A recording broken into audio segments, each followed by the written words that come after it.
The duty cycle is increased, the motor speed also varying.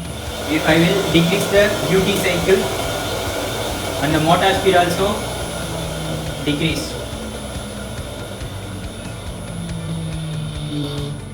Welcome to Pantech Solution. Today we are going to see about 3-phase SRM motor control using DSP controller. DSP controller, this is the SRM power module, SRM motor power terminals, and this is the feedback of the SRM motor.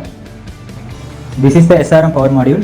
The SRM power module have voltmeter, and this is the SRM power circuit, and this is the power supply section. This is the AC supply, this is the DC supply. This AC supply will be connected through single phase auto transformer. That auto transformer, you will vary the AC input. You will connect the AC voltage here, and the AC voltage is applied to the rectifier, and the rectifier is convert the AC to DC. The DC voltage is applied to the capacitor. The capacitor is filter the DC voltage, and the DC voltage also measuring here, and also you will directly connect to the DC supply through RPS in these terminals. This is the protection of DC supply and AC supply. Sudden variation of current, you will the fuse is melting.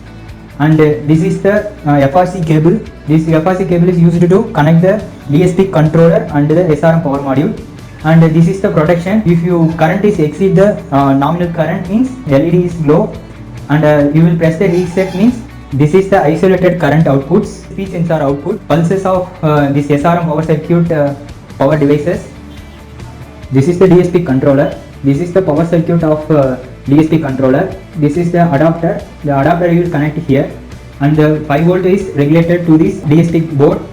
That this is the 13F407 DSP IC. Now we are using port B and E. These two ports you will connect to the SRM power module. Now we are connect to the SRM terminals to this power module, and also connect the feedback of the motor.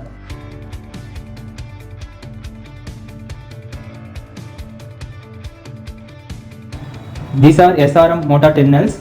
This is the feedback of the SRM motor power module power supply. Now I will connect the AC voltage here, and I will measure the DC voltage here through multimeter. And this is the auto transformer. They have only 60 voltage, so we will maintain the DC voltage 60 volt because of this is the 60 volt SRM motor. Now I will turn on the power supply of SRM power module.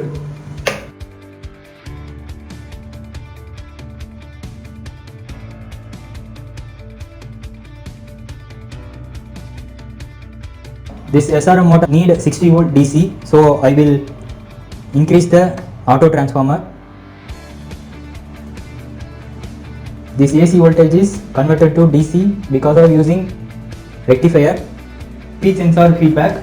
If you will rotate the motor, means the pulse will be indicate the speed position, and this is the pulse indicator. Which pulse is turned on in this Hall sensor is turned on. Now I will increase the duty cycle of the SRM motor. And the duty cycle is increased, the motor speed also varying, and the duty cycle and the actual speed of the motor is shown in LCD display. This is the actual RPM and the duty cycle of the SRM motor. If motor is taken high current, means this LED is low, and you will reset the controller, and again you will reset this button and work normally. If I will decrease the duty cycle, and the motor speed also decrease.